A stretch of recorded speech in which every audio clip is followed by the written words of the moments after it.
Assalamualaikum students, I hope you all are doing well in your homes. Today we are going to start our next topic, that is nature of excretory products in relation to habitats. हमने पिछले topic में देखा था कि animals में excretion किस तरह से होती है और एनिमल्स में मेन जो है वो किस किस किस्म के एक्सक्रीटरी प्रोडक्ट्स जो हैं वो बनते हैं। ठीक है, तो तीन मेन किस्म के एक्सक्रीटरी प्रोडक्ट्स एनिमल्स में होते हैं। हमने देखा था यूरिया, यूरिक एसिड और अमोनिया। ठीक है, इस टॉपिक जो हम अभी स्टडी करने जा रहे हैं ये इम्पॉर्टेंट है। तो इसमें हम देखेंगे कि किस तरह से डिफरेंट हैबिटेट में रहने वाले एनिमल्स जो हैं उनमें किस तरह से ये डिफरेंट किस्म के एक्सक्रीटरी प्रोडक्ट्स जो हैं वो प्रेजेंट होते हैं। ठीक है, इनकी हम डिफरेंट हैबिटेट्स में जो एक्सक्रीटरी प्रोडक्ट्स की नेचर है वो क्यों डिफरेंट है, हम ये चीज़ आज डिस्कस करेंगे। तो अमोनिया जो है पहला किस्म का जो आपका एक्सक्रीटरी प्रोडक्ट है एनिमल्स में वो है अमोनिया। ठीक है, बहुत टॉक्सिक होता है। ठीक है, और बहुत क्विकली ये बॉडी फ्लूइड्स में एब्जॉर्ब हो जाता है। ठीक है, और अगर ये आपकी बॉडी में या एनिमल्स की बॉडी में इसकी कंसनट्रेशन हाई हो जाए तो it could be very dangerous. ठीक है, तो इसकी लो कंसनट्रेशन को या इसकी कंसनट्रेशन को लो रखने के लिए बॉडी में इसको जो है बॉडी में से एलिमिनेट करना ज़रूरी है। ठीक है, तो इसकी एलिमिनेशन के लिए बहुत ज़्यादा पानी चाहिए। Large volume of water is required to eliminate ammonia from the body.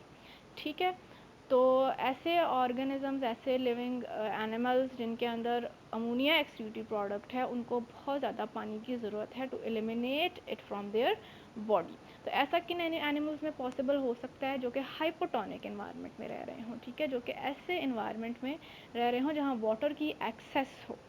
ठीक है, तो ऐसे एनिमल्स जो कि फ्रेश वाटर में रहते हैं, हाइपोटोनिक इन्वायरमेंट में रहते हैं, वो अमोनिया को अपना एक्सक्रीटरी प्रोडक्ट बना सकते हैं, रख सकते हैं। तो अमोनिया जो है वो ऐसे एनिमल्स का वेस्ट प्रोडक्ट या एक्सक्रीटरी प्रोडक्ट है that are living in hypotonic environment. Ammonia की एक्सक्रीशन जो है उसके लिए तकरीबन 500 ml वाटर चाहिए for 1 gram of ammonia for the removal of 1 gram of ammonia nitrogen. So that's why ammonia is the excretory product of only hypotonic animals. ठीक है जी, जो हाइपोटोनिक हैबिटेट में रहने वाले एनिमल्स हैं सिर्फ उन्हीं का जो एक्सक्रीटरी प्रोडक्ट्स है वो अमोनिया होगा। बाकी जो हैं वो इसको अफोर्ड नहीं कर सकते क्योंकि बाकी जो रिस्ट्रिक्टेड सप्लाई में जो एनिमल्स रह रहे हैं उनको इतना ज़्यादा पानी अवेलेबल ही नहीं है कि वो अमोनिया के जो है रिमूवल के लिए इतना पानी अपना वेस्ट कर दें। जबकि जो एनिमल्स रिस्ट्रिक्टेड सप्लाई में रह रहे हैं, मॉडरेट सप्लाई ऑफ वाटर में रह रहे हैं, वो अमोनिया को अपना एक्सक्रीटरी प्रोडक्ट बनाना अफोर्ड नहीं कर सकते। इसलिए उन्होंने अपना जो एक ऑल्टरनेटिव वे है उनमें जिसमें वो अमोनिया को लेस टॉक्सिक सब्सटेंस यूरिया में कन्वर्ट करते हैं। ठीक है, और यूरिया जो है उसका 1 ग्राम रिमूवल के लिए खाली आपको 50 ml वाटर चाहिए। ठीक है, जबकि अमोनिया के 1 ग्राम रिमूवल के लिए आपको 500 ml वाटर चाहिए।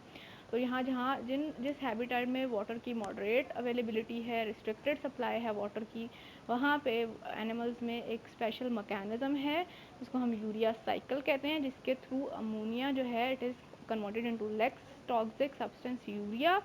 ठीक है, और जिसके रिमूवल के लिए कम पानी जो है वो रिक्वायर्ड होता है।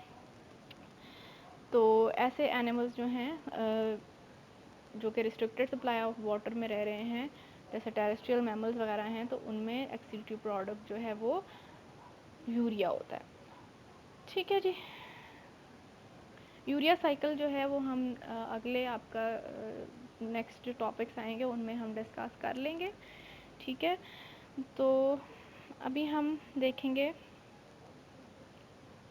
कि जो एनिमल्स बिल्कुल acute shortage of water supply में रह रहे हैं, जिन जहाँ पे बहुत पानी की शॉर्टेज है, डेजर्ट वाले जो एनिमल्स हैं या बहुत रिस्ट्रिक्टेड सप्लाई ऑफ वाटर में जो एनिमल्स रह रहे होते हैं, रेप्टाइल्स वगैरह, बर्ड्स हैं, रेप्टाइल्स हैं, तो उनमें किस तरह का एक्सक्रीटरी प्रोडक्ट जो है वो होना चाहिए जिससे कम से कम जो कि 50 ml वाटर भी उनको अवेलेबल नहीं है कि वो उसको यूज़ करें सिर्फ अपने एक्सक्रीटरी प्रोडक्ट को एलिमिनेट करने के लिए।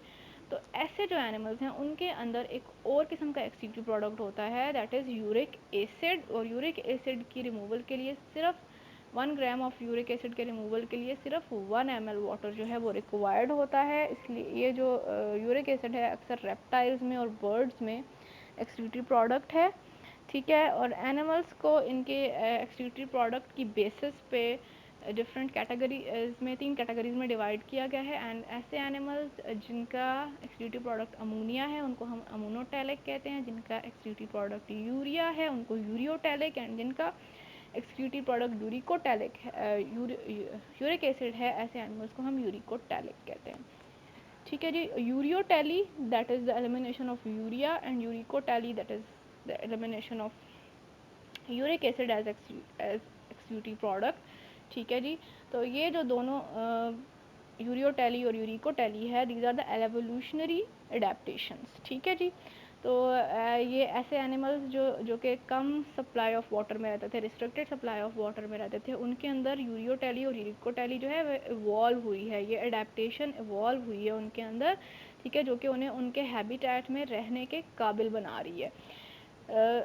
एनिमल्स जो हैं they have adapted not only the chemical nature of excretive product but also the various, इसके अलावा सिर्फ उन्होंने अपने जो एक्सक्रीटिव प्रोडक्ट है उसकी केमिकल नेचर जो है सिर्फ वो उनके अंदर उसके अंदर अडेप्टेशन नहीं आई, बल्कि उनके एक्सक्रीटरी जो स्ट्रक्चर्स हैं उनके अंदर भी अडेप्टेशंस आई हैं अकॉर्डिंग टू देयर एनवायरनमेंट, ठीक है। और वो हम अपने नेक्स्ट जो टॉपिक है एक्सक्रीशन एंड रिप्रेजेंटेटिव एनिमल्स उसमें हम देखेंगे कि किस तरह अपने अपने हैबिटेट के मुताबिक एक्सक्रीटरी स्ट्रक्चर्स में भी अडेप्टेशंस एनिमल्स के आई हैं, जैसे कि उनके एक्सक्रीटरी प्रोडक्ट्स में आई हैं। आई होप आपको आज का लेक्चर भी समझ आ गया होगा। अगर कोई प्रॉब्लम हो, कोई क्वेरीज़ हो, आप लोगों को कोई क्वेश्चंस हो तो आप मुझे कमेंट सेक्शन में बता सकते हैं। अदरवाइज़ आप मुझे मेरे ईमेल एड्रेस जो कि डिस्क्रिप्शन बॉक्स में दिया गया है उस पर भी सेंड कर सकते हैं।